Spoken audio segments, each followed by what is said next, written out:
CS Insider, a premium edition of the Financial Sense News Hour. Today's host is Senior Editor Cris Sheridan.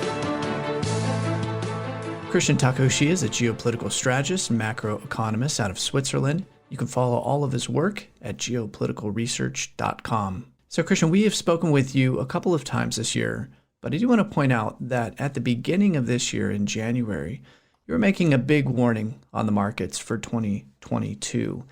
And the message that you were giving then, in addition to a number of other top-name strategists that we were speaking with at the time as well, warning about the outlook for this year, was that essentially, there was a number of downside risks that we were looking at. And you were particularly talking about how the markets are not pricing in and are underestimating a Fed policy shock, that the Fed is going to raise rates aggressively, that there was a lot of pressure on them to do so, especially in light of the persistent inflation that we were seeing, and the markets weren't pricing that in. And you specifically said that you were looking at about 11 months of major volatility, uncertainty, and downside risks for the stock market. And certainly that is what we saw. So, what you had to say then was right on. So I want to start with getting a sense of the big picture, given that you spend a lot of your research and time understanding the geopolitical environment, the macro economy.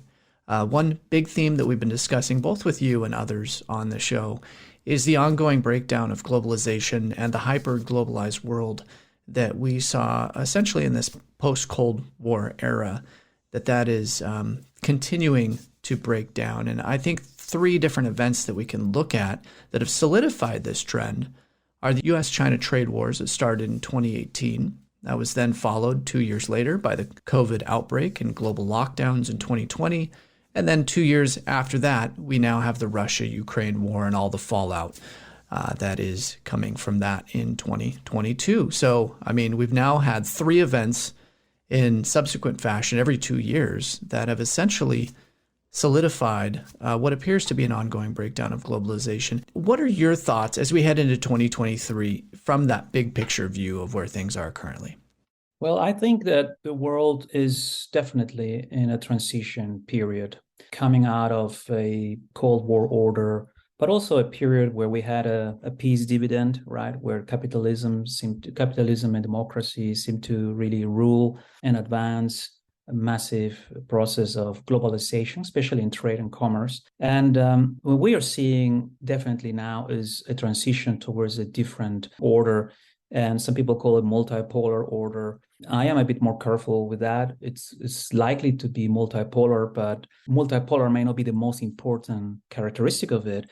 I think it's one of these most important characteristics will be that is going to be dominated by state-run economies. The big economies in that new order are going to be state-run economies.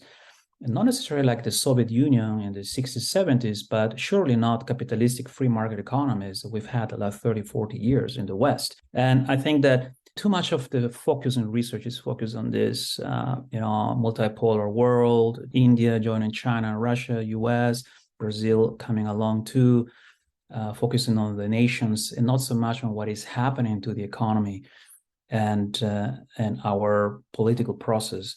And they're both, I believe, changing dramatically, changing fast. When you look at how our governments, G7 governments, and some G20 governments as well, have been able to cope with the crisis of the past 4 years, 3 years that you just mentioned, they've just been doing this with interventionism. They've been intervening, changing the rules, changing the laws, printing money, or issuing massive, gigantic guarantees with money they don't even have. Markets looking the other way. So a lot of things are happening that are changing the face of our economy and our political system. So that is actually one important area, one of several areas that I think are being underestimated. And maybe a last comment that belongs to that answer is we've had 3 amazing years, one after the other, 2 COVID years, one incredible year, right, with the invasion of Ukraine by Russia and what is happening in the world. A year that we are finishing with the U.S. Inflation Protection Act, if you allow me to put it that way. And I mentioned that because it connects with what you mentioned, this era of President Trump, 2018, when the US went after China, right? So in 2018, 2019, the US goes after China. And in 2022, the US goes after China and Europe with this Inflation Protection Act and makes economic nationalism really, the US first, really a serious problem for many US allies and enemies. So after 3 busy years, I believe the whole geopolitical, economic, and political system is entering a phase of realignment. The war in Ukraine and also what is happening between the US and its own allies like Europe now, especially through the Inflation Protection Act, is forcing all actors to realign, to reparameterize what they're doing and their strategies. So I believe that 2023 might be a little bit calmer than what people assume it's going to be, especially on the surface. It's going to be a year probably of big realignments, and alliances may be shifting as well. As I've told you before, and I think we've shared in this financial sense, there are now more alliances than competing nations out there. And some of those alliances, I believe, are going to be rewritten or redrawn in 2023. So big things to happen, but these are things that may be happening under the surface and not necessarily at the surface. Yeah, so as you said, we're seeing this transition away from the post-Cold War world order. We're seeing many more state-run economies and much more intervention by governments and central banks into all aspects of the financial system, the global trading system. We saw that in 2018 with the US-China trade wars. There was a lot of intervention into free trade to try to correct perhaps some imbalances that had occurred between the two large trading partners. In 2020, we saw the global lockdowns. That was a massive intervention by governments into the global economy on a scale that we probably haven't seen since the Great Depression. And then now we have the Russia-Ukraine war, which is also creating a number of alignments under the surface, like you said, that we should expect to see persist into 2023. Something that you have been discussing about that's happening under the surface is the need for oil and gas, right? So you have countries around the world desperate to get their hands on much needed oil and gas supplies. We're still in short supplies. There hasn't been enough investment into this sector for probably a decade or more. And so there are countries, they need that oil and gas from Russia, for example. China needs fossil fuels from Russia. Africa, all these different various parts of the world still need to trade with Russia. And yet at the same time, Europe's trying to cut off trade, especially, with fossil fuels. And so there are these alignments that are being born out of necessity. So can you tell us about some of these alignments that you're looking at? Some of those alignments are in part to the military shifts that we're seeing, okay? The obvious now with the war in Ukraine, but the others are more economic. And the reason is, and one important reason that very few people in the West seem to notice, is that many developing nations and emerging nations, emerging powers, they don't want to become like the West or China. What do I mean with this? We have many nations in the developing world, emerging market world, that don't want to become state-run economies, like the US and the EU are becoming in their view. So they are actually trying to also decouple from the US dollar and the US European banking system because they see that we're using them as a weapon now. So they actually are afraid of getting in trouble and also being forced by us to become state-run economies. Many of these nations have become quite conservative in the macroeconomic management. Think of Malaysia, Philippines, Indonesia, Peru, Colombia, Chile. Don't look at the politics, who is in government. The macroeconomic policies, the central banking policies are extremely conservative, much more conservative than the US or Europe's, right? Or the ones that we have in Europe. And these countries are actually being forced by us, they say, to realign themselves because what they see at the end of this is not good. They see the West hitting a wall and actually accelerating against it. So we are actually printing yet more money. And now that we're not printing so much money, our governments are issuing gigantic guarantees to keep intervening in markets, supply and demand. And what they see is that the West has become the biggest source of risk. And those countries want to decouple from that risk. And they don't see this ending well. What I mean is this, and this is, I believe, one of the most important things that is being discussed in Asia, South Asia, the Middle East, even in Africa, and parts of Latin America, that China and the West are converging. Or may I say it more correctly, what they're saying is that the West, the United States and the EU and the UK are converging towards China in terms of surveillance and even more state interventionism. And what they see is that in the meantime, we're using crisis to keep this interventionism going on. So they realize the West has no interest in an end of wars or an end of crisis, because that is exactly what is allowing our governments to keep up the interventionistic tone. This is very important to be mentioned. And therefore, what we see now is the formation of alliances between, I would say, former enemies. Just to mention two, name India and China, okay? Or maybe even three. Name India and China, name Pakistan and India, name Brazil and Argentina, real foes, real contenders, right? They're not being willing to really work together or see eye to eye in a friendly way. They've not been able to trust each other, trusting each other is so still not possible, but they've not been able to work together in a positive way because of their animosity. They have been harboring against one another. But what happened in 2022 has changed it all. And it's not the war in Ukraine, as many people falsely say. It is our use of the US dollar and the euro and the use of our banking system to hit at Russia.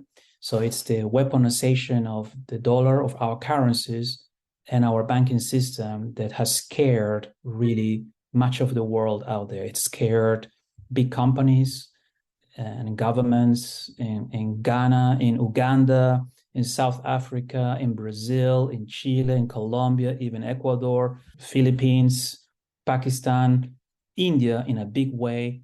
The list is really long. And those nations are actually saying, okay, you know what? We don't like each other. We've had our little wars, and we will have some other wars. But regardless of that, we need to pull together, because the West is converging towards China. This is not going to end well. Actually, even before the convergence, the Western system may collapse. They are really just printing money, spending more money than they have. The West is living beyond its means. We need to find a new alternative currency, or at least, if not an alternative currency, a different way that we can trade in. So Philippines is talking to Indonesia if they can trade directly with one another without using US dollars. Malaysia is talking to the Philippines. They can trade with one another without using US dollars.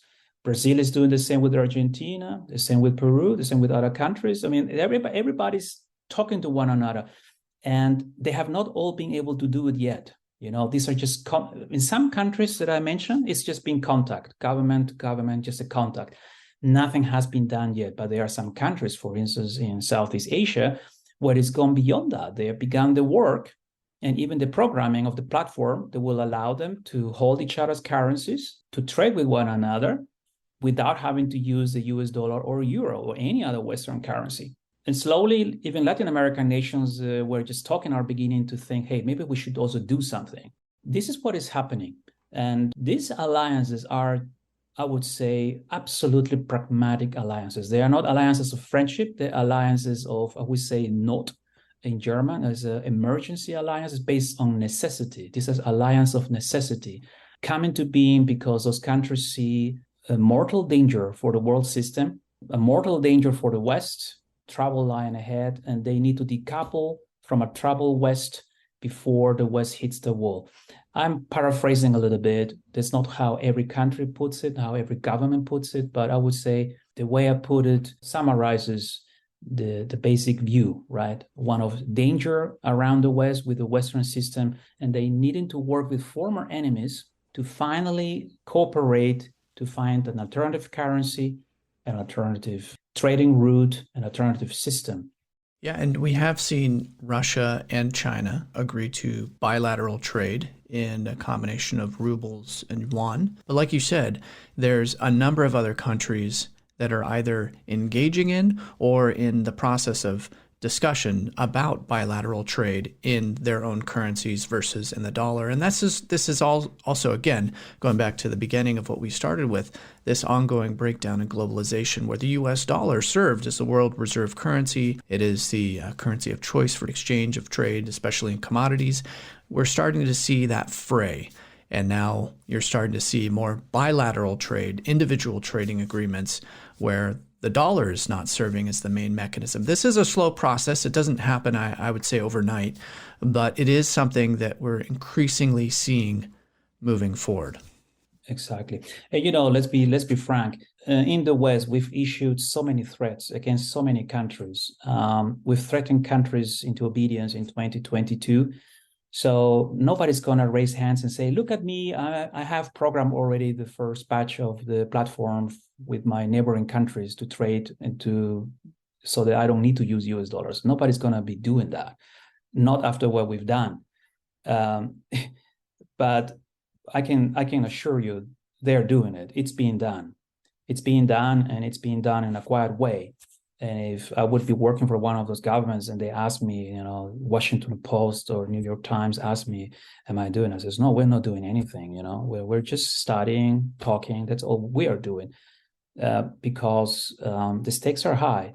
And I think that we may see in hindsight, maybe in 2024, and I'm talking about 2024 because I think in the year 2024, there is going to be a lot of convulsion and volatility and action on the surface, at surface level. So it will be very visible. And see in hindsight, we've made terrible mistakes in 2022. Some of our response to the invasion of Ukraine was not very smart. And in hindsight, it will have backfired on us. Well, it's interesting you say that, Christian, because, again, we saw the beginning of the U.S.-China trade wars in 2018. Then we saw the outbreak of COVID in 2020. And then we saw the Russia-Ukraine war in 2022. So that would fit with that 2-year pattern for 2024 being another year of turbulence. You might be right with that. Yeah. Well, obviously, we have U.S. Political elections as well, which are likely to be. I was thinking of that. Yeah, I'm sure that'll add to the volatility. And that's going to be a big election. Oh, goodness. Yeah, it very well could be. We'll have to see if Trump ends up running or not, or what happens there. That's going to be a really big factor and something that I think we're all going to be watching moving forward with a lot of the background domestic sort of fighting that's happening right now. But, one thing that you've discussed, and I really appreciate the fact that you come from a European perspective. You're out of Switzerland, you share your time in the UK, and so you have a lot of contacts and you do a lot of consultation, collaboration with European institutional investors. And so you're able to bring to our audience and to our listeners, this understanding of how people are seeing things from a different perspective outside of the U.S. And as you said, in response to the Russia-Ukraine war, there was a number of decisions that were made that definitely give pause to a lot of international players looking from the outside in, saying, hey, this is uncharted territory, and we could be on the receiving end of this as well. Can you tell us a little bit about some of those decisions, confiscation of assets, not going through international courts, for example, a little bit about how people outside of U.S. perceive some of these events? Yeah. Well, I can tell you that here in Europe, you had a world divided, really, and it can only be explained through what the world in Europe went through the years when President Trump was in the White House, when these old alliances began to be, stretched a little bit, people asking questions, who is our foe, who is our enemy, who is our ally. Then the 2 years of COVID where population was divided again. Remember that. So we had here a big split in opinion about Brexit. We had then a big split in opinion about what do you think about President Trump. And then we had a big split of opinion in Europe about who gets vaccinated, this is good or not. And then we get into this war. And people also began to get equally divided how they view that war. You could say the perceived majority in the media were for the sanctions. The bigger the sanctions, the better. And they felt it was very legitimate. It's going to work very well. And we're going to destroy Russia. We're going to put an end to this war quickly. But I would say an important minority that I perceive as an important minority was very much opposed to it. Some of them, I believe the majority of them, were worried about the economic repercussions of our seizing assets of Russia, seizing assets of private people and private companies without any international court procedures, right? Just because we decree so, we did it. And most of these people, I would say, had that, fear. There is on the fringes, you could see people in groups that were pro-Russia, that they really felt that Russia, had a right to do that, etc. But so that minority is also not homogeneous. But I would say the larger part of those people were really concerned this is not going to end up well for us. And for different reasons, but I would say most of them economic reasons. I personally think that this is something they was seeing all over the world, except for the fact that outside of Europe, the vast majority of the population and the government and the government cabinets, ruling parties in Africa, the Middle East, Asia, South Asia, and Latin America did not agree with our narrative. I mean, most of the world was also a bit divided, but as a whole, most of the non-Western world was very concerned about this for several reasons. Again, not homogeneous, but many of them believe the West and Russia were both responsible for it. Some believe actually even only the US was responsible for this because the US needed a new war after Afghanistan. And others felt that, well, we don't know who is really responsible for this, but these sanctions that the West is starting, these sanctions are going to hurt the West, but ultimately them too. It's going to hurt Latin America, it's going to hurt Africa and Asia because they're all doing business based on our system. They're all doing business on the US dollar. They're all doing trade only with the US dollar. They're buying all their food with US dollars, and holding all their savings in what? In US dollars and euros and pounds. So these countries were also concerned about all this aftermath. And for that reason, they were also opposed to what we were doing. So for a mix of reasons, they were opposed to our narrative. Now, I cannot finish the answer without telling you that there is a new layer to it, because overall in Europe, amongst those who supported our narrative on the war in Ukraine, the majority of them, 80% of all of these people, all the people that I have contact to in Europe, I would say, do not have a lot of goodwill towards the United States. I would say they are a bit distrustful. Europeans, at least on the continent, this is not the UK, I'm not talking about the UK, but on the European continent, people are a little bit distrustful of the US. People are a little bit cautious with America. Not everyone, but let's say between 2/3 and 3/4 of the population, conservatively speaking, have a certain caution versus the United States. And for some people, I would say is an anti-American sentiment, outright anti-American sentiment. As I've told you, over the years, I've been invited by some people that didn't like my speeches and my conference speeches to leave Europe because they say, you know what, you keep defending America. Why don't you get out of Europe and go to America, okay? So I've been told that for years. So I'm someone that talks to all people, and and I'm glad that people share their views with me. But one thing that has happened now is this year, 2022, especially in the second half, people in Europe that underestimated America and thought America is finished, and that had also a little bit of maybe anti-American view, or maybe a wishful thinking that America's super dominance will end soon. And there's a lot of people that, I gotta tell you, here on the continent, a majority of grown-up people have had this kind of desire that they hope that the world, the future, will be less American dominated, and that, the end of American dominance, please be my guest. So they would have been against that. And this has intensified in recent years, this sentiment. And what we saw in 2022, I think, is quite amazing, because in 2022, America showed to the world and Europe, we are back. We're not finished yet. Don't discount us. And so I think that America has shown in 2022 its tremendous geopolitical, its combined geopolitical, monetary, economic power. And I think that you have a continent now in disarray. And this now ties up with your question earlier that I answered with 2023, I think, is a year of realignments. And this continent is part of it. Yeah, one thing that you recently discussed is how many European countries, and there's a growing sentiment in Europe, which you basically just touched upon, that are viewing some of the decisions and consequences of the Russia-Ukraine war in such a way where they see the U.S.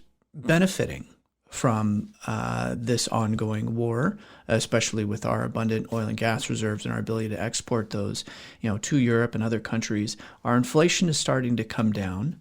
If I look at Truflation's figures, which tracks millions of different products, goods, and services, both in the U.S. and the U.K. For the U.S. right now, they're showing that we've now broken under 6%, so we're continuing to decelerate from the peak that we saw, at least according to their measure, around 12% earlier this year.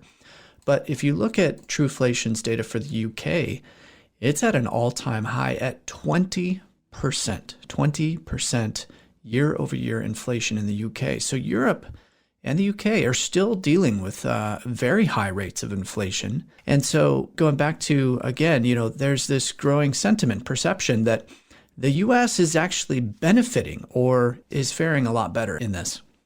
Yes, it's very interesting what you mentioned. I think that what you said is really very much descriptive of what people think here, in a growing majority now. Back in May, June, if you asked me this question, I would have told you, well, you know what, the support for the U.S. and the U.S.-led coalition in support of Ukraine is overwhelming, is tremendous, is huge. And the support for the EU as well in this is huge, because the word we all heard is we are united. For the first time, we are united. We are sharing a destiny, we're sharing values, and we have shared values and a shared destiny. It's what everybody said. I mean, you could even hear that in the bakery, It was so overwhelming. But as the summer began to evolve, you could see already the first question marks being asked in, of all places you could guess, Paris, right? Because the French, they have their own independent geopolitical and strategic research and analysis working for the Élysée Palace, right? So the French government is one of the only big governments in Europe that has its own military strategic analysis department, which no other nation here on the continent has, at least in Europe. And already towards the end of the summer, they were saying, wait a moment, everything that has happened to us in 2022, we see here America is the big winner of it, is the big beneficiary of it, right? And that was actually the beginning of all this change. And then the French started saying, America, you'd mentioned about inflation, but the French started looking at the gigantic commitments that the US military and the State Department and the White House were expecting European allies to commit. And more than half of those commitments meant, we're going into US military orders, right? So the military orders is what really caught the attention in Paris, I would say. Gigantic amounts of new military orders that would benefit the US military complex. Talk about the reindustrialization of the US, right? This reindustrialization of the US, some people started saying already in August, September, will come very easily. Just cheap energy, a gigantic difference between the price of energy between the US and Europe, and massive military orders, right? And then came the end of the year when President Biden announced the US Inflation Protection Act, right? Or Inflation Reduction Act, whatever you want to call it. Now, that act is actually the implementation, some people say here, not just a few people, quite a few people around the world, in China, Asia, India, and Europe call it Trump #2, because Trump said America first. Well, this Biden Inflation Act is really, they say, Trump 2, because it's really putting America's economy first. And I think people in America, I understand America is a big country. People don't have time to look at the rest of the world. But one thing that they may underestimate is to see that how the rest of the world sees it, that a lot of people are out there in the world now see that America has been probably preparing this and working at this for years now. And that it's not just a Republican thing, it's probably also a Democratic thing. It's probably just in America, a Washington thing, not America, but a Washington thing. So I can tell you that this was more or less, you could say, a France-centric concern in the summer, and remained a France-centric concern because people say, well, but maybe the French are just picking on these big US benefits on the military side, the Pentagon orders, just because the French always wanted a separate European military, right? People said that. But then came the sabotage of the pipeline, of the gas pipeline, right? And that big sabotage really, at the first day, everybody said this was surely Russia, and then everybody was quiet here. Our governments went quiet, and that quietness, silence of our government, silence in Washington, made a lot of people nervous. And then Berlin didn't talk to Washington for weeks, and people started adding things together, and then both Berlin and France changing their tone against Washington, a real anger, you could say. And actually, it's actually, nobody talks about it because people, I think a large majority now, it's a clear majority of people here in Europe and amongst thought leaders believe that something has gone wrong with the transatlantic alliance in 2022. And they don't want to change our cooperation in Ukraine or in favor of Ukraine, because they believe that Ukraine needs our support. So we shouldn't do anything that could jeopardize or threaten or risk that NATO, EU cooperation in Ukraine. And for that reason, people are very quiet with what they really think. But what I hear from behind closed doors is really, it's not overwhelming, but it is already a majority of thought leaders that believe that the US was not very forthcoming, that President Biden was probably not as forthcoming as President Trump even. President Biden has been having his this agenda, and that much of what's happened in 2022, President Biden did, to benefit him, his party, his elections, and probably America. And so the distrust is there. And I would say the distrust is much bigger than the trust now. Unfortunately, this has come to a time when the situation in Europe is very bad, right? It's very bad. So I think that only makes things worse. People are not speaking aloud. I mean, very few people are really speaking aloud. I think that a very small minority of the people that I know of are willing to share their views really aloud, unless they are really in line with the broad mainstream consensus, right? So, but I seldom have seen the media consensus here, what we call mainstream media consensus, so detached from what the majority of people are thinking on the street. So, as you mentioned, there's a rift among European countries and even between the US and Europe. And there is a narrative that is very popular in thinking that NATO and US and the West have never been as united as they are now. But you're saying, under the surface, there's a bit more tension. And you had also mentioned earlier that the U.S. Inflation Protection Act also fits into this as well. And you had talked about in one of your prior reports how this will actually hurt European companies. And this is also part of this, perhaps, growing rift that we are seeing. Can you tell us a little bit about that? How is the U.S. Inflation Protection Act perhaps driving a bit more of a wedge there? I think the problem is not necessarily the name of it. The problem is, I think, is what is done in Washington, that you have a very good package, a very good law, a very good idea. It becomes a big package. More and more stuff is added onto it, right? And what started as a very good initiative to reduce inflation in the United States ended up, I would think, as being I would say, enriched with US first, America first kind of policies, right? Where, for instance, the government US is going to give huge subsidies, huge support, government money to companies that produce here in the United States, okay, in the US. US technology, US production, US labor being applied, and also providing indirectly already incentives for companies to relocate to the United States. Okay, if only seen as an individual act by the US, individual law, it wouldn't have so much power, but it is now happening at a time when the energy prices in Europe are so incredibly much higher than in the US. And that is the context that hasn't gone lost in Europe. With this kind of energy price differentials, this Inflation Protection Act could kill quite a few European industries. It could kill them. The view here in Europe is that this Inflation Protection Act is going to attract companies from Europe to the US. Not just company growing in the US, no longer sending production overseas. That's going to happen anyway. But to actually force some companies in Europe to, let's say, close shop. I mean, there are many companies in Europe that are considering going bankrupt or facing bankruptcy because of the high energy prices. And I think many of them will probably just say, well, we finish production here and we move to the US. This is the fear that people have. I'm speaking very bluntly now. You know, if you look at the bill itself on the White House's website, you know, it does talk about make it in America, this growing effort for both reshoring and nearshoring, and like you said, massive subsidies to companies to do that.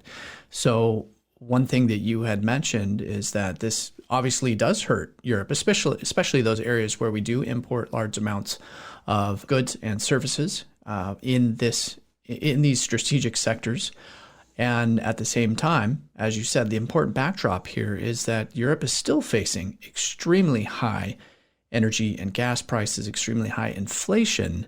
So that does make the U.S. far more competitive compared to Europe. So this is part of those growing tensions that, you know, the U.S. is benefiting or is at least hurt way less than Europe, given the situation that's unfolding. And so we're likely to see some realignment of alliances or new alliances being formed under the surface as we move into 2023, given some of the scenarios that we outlined today. We have seen already a little bit of that.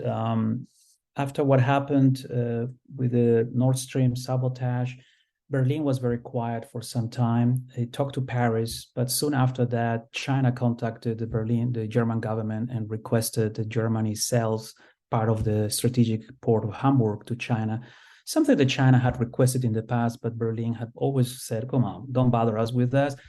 But after the sabotage of the Nord Stream pipeline, China asked again for it. It never got a positive answer from Berlin before, but Berlin said very quickly, you got it. You know, and again, it was not a unanimous decision by the government, but a majority in the German government said enough is enough. We have to show to Washington, and this is now how I interpret it. We have to show to Washington that we cannot take everything. We're not going to take everything, and we are now willing to re-engage with China, which is obviously the biggest ally of Russia now in this war. So Germany decided to re-engage with China and sell that part of this important part of the strategic port of Hamburg to China. I think that process of realignment has already begun.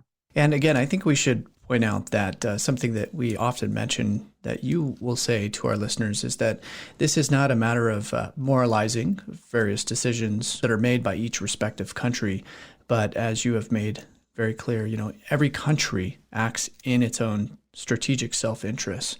And so we need to expect that. And as these strategic self-interests are pursued, there will be consequences and ripple effects that come from that. So it's not a matter of good and bad. It's just a matter of this is reality, and these are how things are likely to play out as we're looking forward. Yes, and I don't think that everyone can do research and analysis as I do. I think that every type of analysis has its own right to exist. What I see out there is that a lot of commentary and analysis is already passing judgment. There is a lot out there that is passing judgment, and there is a place for that, a necessity for that. And what we try to do here is to contribute with as objective and balanced an analysis as possible, which is looking at what consensus is probably underestimating.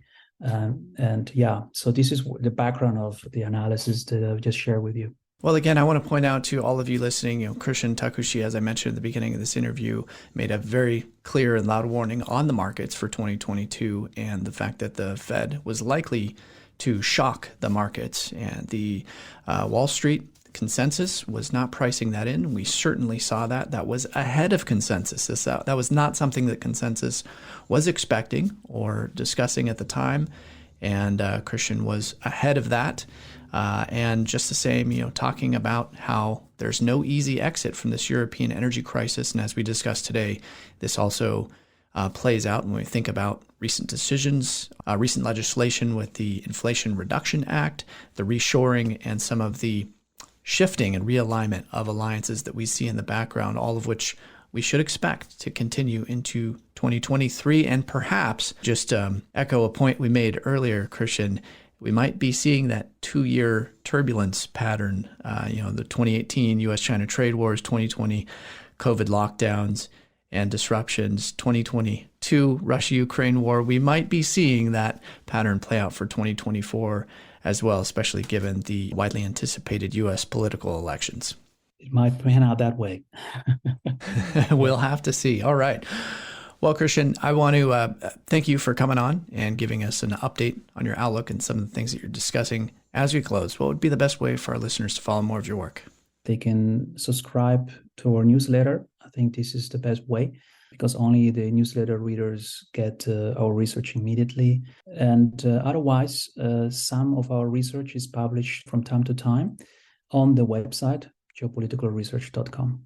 Okay. Well, we will have links to geopoliticalresearch.com and a number of other ways in which you can follow Christian's work, where this interview is posted at Financial Sense. So definitely want to encourage all of you to take advantage of those and certainly listen to some of the prior interviews that we've done with Christian as well, which we'll have posted. Christian, always a pleasure to have you on our show, and we look forward to speaking with you in 2023. Thank you so much, Cris. Happy New Year.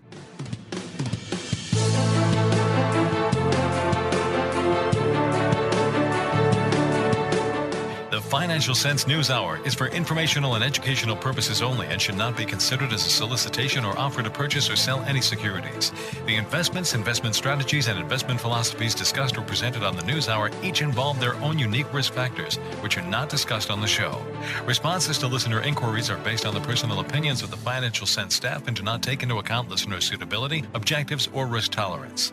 Financial Sense News Hour and its parent company shall not be liable for any financial losses that result from investing in any companies mentioned in Financial Sense or arising out of the use of any material on the News Hour. Be advised that you invest at your own risk.